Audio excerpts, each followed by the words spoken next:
Hey guys, good morning, welcome back to my channel. आपके पास बच्चों तो गाइज आज करने वाले हैं प्रॉफिट एंड लॉस। तो काफ़ी प्यारी क्लास होने वाली है और काफ़ी सारी क्लास होंगी, उन क्लासों को आप देख लेना।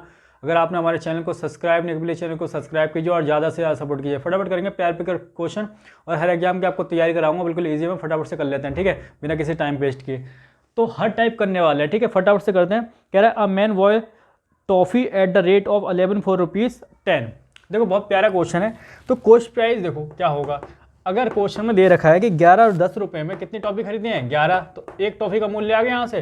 फिर आगे जाके कुछ और टॉफ़ियाँ खरीदनी है, तो उनका जो दे रखा है कॉस्ट प्राइस कितना होगा, 10 रुपये में 9 के भाव से, यानी कि एक टॉफ़ी का मूल्य आ गया। फिर सेलिंग की बात करें, भाई उसने खरीदी है तो बेची भी होंगी, तभी तो प्रॉफिट और लॉस निकलेगा। तो सेलिंग प्राइस देखो दे रखा है कि 1 रुपये के भाव से एक बेची है, मतलब 1 रुपये में एक टॉफ़ी उसने बेची। तो बस निकाल लो यहाँ से 11 और 9 और 1 का क्या लोगे, एलसीएम। भाई नंबर ऑफ टॉफ़ी देख लो कितनी हो जाएंगी। अगर उसने 99, इनका एलसीएम लिया है मैंने 11, 9 और 1 का, ठीक है। 99 टॉफ़ी पहले उसने खरीदी, तो दोबारा भी कितनी खरीदी, 99 खरीदी होंगी, ठीक है। तो यहाँ से एक बताओ, 99 पहले खरीदी, फिर 99 सेकंड टाइम में खरीदी, तो टोटल टॉफ़ी कितनी खरीदी, तो ये 198। भाई अगर 198 टॉफ़ी उसने खरीदी है तो 198 ही तो बेचेगा टोटल।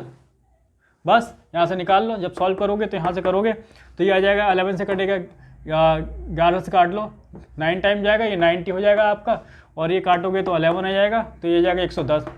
यानी कि टोटल जो कॉस्ट हो जाएगी पहली और दूसरी, तो दोनों को ऐड करके कितना आ गया, ये आ गया 200। भाई 200 ही खरीदी, फिर यहाँ से सेलिंग प्राइस कितना है 198, इतने की बेच दी। यहाँ से देखो अगर इतने की खरीदी इतने की बेच दी तो लॉस हो गया कितने का, 2 का लॉस हो गया। बस लॉस परसेंट निकालना है, तो लॉस परसेंट निकालने के लिए किस पे, सीपी पे निकलेगा, कॉस्ट प्राइस पे। कॉस्ट प्राइस खरीदने का मूल्य 200 आ गया और 2 का लॉस हो रहा है, मल्टीप्लाई 100% के लिए, ठीक है। 2 0 0 काट लो, 2 से 1 काटोगे तो 1% का लॉस हो गया, 1% का क्या आ गया, लॉस। लिख लो फटाफट से। सेकंड क्वेश्चन करते हैं, सेकंड करते हैं। क्वेश्चन नंबर सेकंड में क्या बताया गया है, देखिए। कह रहे आ shopkeeper buy some lemon at 2 for ₹1 and some number of lemon. देखो पहले कुछ लेमन उसने खरीदे, तो किस भाव से खरीदे हैं, तो 1 रुपये में कितने खरीदे हैं, तो साफ साफ दे रखा है 2 की दर से, ठीक है। 1 रुपये में 2 खरीदे हैं, तो एक नींबू का यहाँ जो कॉस्ट प्राइस आ जाएगा। भाई आगे जाके कुछ और खरीदे हैं उसने, तो कह रखा है कि 2 रुपये में 1 की दर से खरीदे हैं, ठीक है, तो यहाँ से आ गया। फिर सेलिंग प्राइस बेचने का जो है 3 रुपये में 3 नींबू बेच दिए हैं, ठीक है। तो 3 से 3 कट जाएगा, तो इसको क्या लिख दोगे, 1/1 लिख दोगे। क्या लिख दोगे, 1/1, ठीक है। यहाँ से देखोगे 2, 1 और 1 का एलसीएम ले लो, तो कितना आ जाएगा, 2 ही आएगा। 2 से यहाँ मल्टीप्लाई। तो ये बताओ पहली बार में उसने 2 नींबू खरीदे, दूसरी बार में 2 नींबू खरीदे, बेचेगा कितना, 4 ही तो बेचेगा, 2 और 2 4 बेच देगा, 4 खरीदे हैं तो 2 से 2 कट के यहाँ तो 1 मिलेगा, और यहाँ से 2 2 4 मिल जाएगा, यहाँ से 4 मिल जाएगा। ये टोटल खरीदने वाला मूल्य आ गया 5, दोनों का 4 और 1, और बेचने वाला आ गया 4। यानी कि साफ साफ देखो 5 का खरीदा, 4 का बेचा, लॉस हो गया अगले को 1 का। भाई लॉस हुआ है, ठीक है, तो लॉस परसेंट निकाल लो। किस पे, 5 पे 1 का लॉस, मल्टीप्लाई बाई 100, 5 से 20 पे जाएगा, तो 20% का अगले को लॉस देखने को मिलेगा, ठीक है। लिख लो फटाफट। क्वेश्चन नंबर 3 करते हैं। क्वेश्चन नंबर 3 में देखो क्या बताया गया है। कहा गया है a shopkeeper purchase some number of article at the rate of 3 4 40। देखो पहले उसने कुछ खरीदे आर्टिकल, क्वेश्चन में साफ साफ दे रखा है, तो दे रखा है कि 40 रुपये में 3 के हिसाब से उसने खरीदे।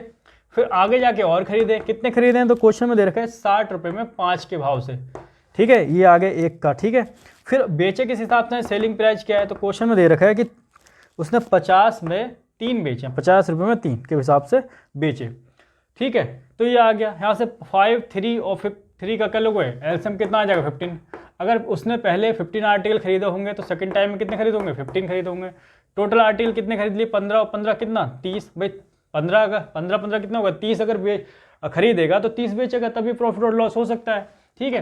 तो यहाँ से 3 से काटोगे 5 पे जाएगा, और 5 चौक 20, ये मिलेगा 200, और इसे काटोगे 5 से 3 पे 180 मिलेगा, और इसको ऐड करोगे तो 380 हो जाएगा। मतलब दोनों का जो खर्चा आ जाएगा उसके खरीदने का 380 जाएगा, और बेचने का कितना आ जाएगा, 3 से 3 काटोगे तो ये आ जाएगा 500। तो यहाँ से देखो इतने का खरीदा इतने का बेचा, तो 120 का क्या हो रहा है, प्रॉफिट हो रहा है अगले को, ठीक है। 120 का प्रॉफिट हो रहा है, लेकिन क्वेश्चन में साफ साफ कह रहा है कि 120 का नहीं हो रहा है, ये हो रहा है 2412 का हो रहा है। यानी कि इसका कितना टाइम, इसका 2412 टाइम अपॉन 120 टाइम, ठीक है। तो उसी प्रकार टोटल आर्टिकल 30 ना होके इसका 2412 अपॉन 120 टाइम, 0 से 0 काटोगे, 12 से 2 पे जाएगा, 0 पे जाएगा, 2 से 1 पे जाएगा, ये आ जाएगा आपका 3 बन जा 3 और 306 603 आंसर आ गया। ठीक है, लिख लो फटाफट से। क्वेश्चन नंबर 4 करते हैं, प्यारा सा इंपॉर्टेंट क्वेश्चन। तो क्या कहा गया है, a shopkeeper purchase some number of article at the rate of 5 for 20। क्या दे रखा है 2। ठीक है, देखो कॉस्ट प्राइस की बात करें, उसने जब पहली बार में खरीदा तो दे रखा है 2 रुपये में 5 के भाव से खरीदी, यानी कि एक का प्राइस ही आ गया। फिर आगे जाके और उसने कुछ और खरीदा है तो दे रखा है कि 3 रुपये में 7 की दर से फिर खरीदा उसने। ठीक है, फिर आगे सेल की बात आई तो उसने जो बेचा उसको, तो क्वेश्चन में कह रहा है कि 6 रुपये में 5 की दर से उसने बेच दिया, सेल कर दिया। ठीक है, एक बात बताओ 5, 7 और 5 का एसएम कितना आ गया, 35 आ गया, 35 लिख दिया यहाँ भी 35, यानी कि फर्स्ट टाइम में उसने 35 आर्टिकल खरीदे, सेकंड टाइम में भी कितने खरीदे 35। अब एक बात बताओ, ये कह रहा है कि रेशियो कितना होना चाहिए, तो क्वेश्चन में साफ साफ दे रखा है 3:2 में खरीदे। ठीक है, 3:2 में, तो 3:2 बनाने के लिए 3 से हम मल्टीप्लाई, यहाँ से 2 से, क्योंकि 35 से 35 कट जाएगा। देखो 35, अगर 35 लिखूँ और यहाँ 3 से मल्टीप्लाई करूँ और यहाँ 2 से करूँ तो 35 कट जाएगा, 3:2 आ जाएगा। ठीक है, तो यहाँ 3 से मल्टीप्लाई कर दो, अब 3 से मल्टीप्लाई करूँगा 35 में तो कितना आ जाएगा, 5 से 15 यानी कि 105 हो जाएगा। ठीक है, और वहाँ यहाँ पे कितने 2 से मल्टीप्लाई करूँगा तो 35 दूनी 70 होता है, ये आ गया 70। अब आया देखो टोटल आर्टिकल, देखो पहली बार में 105 खरीदे, दूसरी बार में 70 खरीदे, तो टोटल कितने खरीद ले 175। भाई 175 खरीदे तो 175 बेचेगा तभी तो प्रॉफिट और लॉस मिलेगा। ठीक है, तो यहाँ से सॉल्व कर लो इसे, 5 से काटोगे 5 दूनी 10, 21 आ जाएगा, तो ये आ जाएगा 42, और इससे काटोगे तो 70 से दे जाएगा आपका 30, तो यहाँ से आ जाएगा 72।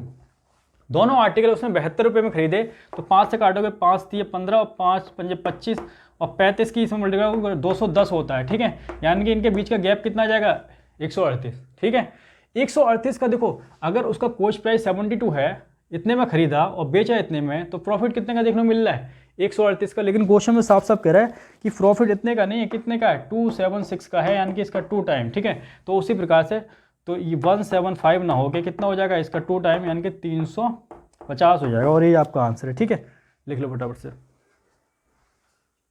5 कर लेते हैं। क्वेश्चन नंबर 5 बहुत इंपॉर्टेंट क्वेश्चन है, इसको समझना है। कह रहे 33 मीटर कपड़ा बेचने पर दुकानदार 11 मीटर की क्रय मूल्य के बराबर लाभ कमाता है। जब भी इस तरह की बात करें क्रय मूल्य के बराबर, देखो क्रय मूल्य के बराबर की बात करें यानी कि कॉस्ट प्राइस की बात करें, तो हमेशा आपका ये कॉस्ट प्राइस ही होगा जितने मीटर आपका कपड़ा है। अगर यहाँ सेलिंग प्राइस की बात करता है कि सेलिंग प्राइस के बराबर, तो वो होता है सेलिंग प्राइस जो कितने मीटर कपड़ा होता है। ठीक है, अभी तो फिलहाल कॉस्ट प्राइस हो गया, और प्रॉफिट आपका साफ साफ कह रहा है 11 है, तो यहाँ से प्रॉफिट परसेंट निकाल लो। प्रॉफिट परसेंट निकालने के लिए क्या करते हैं, नीचे आ जाएगा आपका 33 और ये आएगा 11 मल्टीप्लाई 100। ठीक है, तो 11 से 3 पे जाएगा, तो 1/3 इंटू 100 क्या होता है, ये होता है 33 1/3% प्रॉफिट। लिख लो फटाफट से।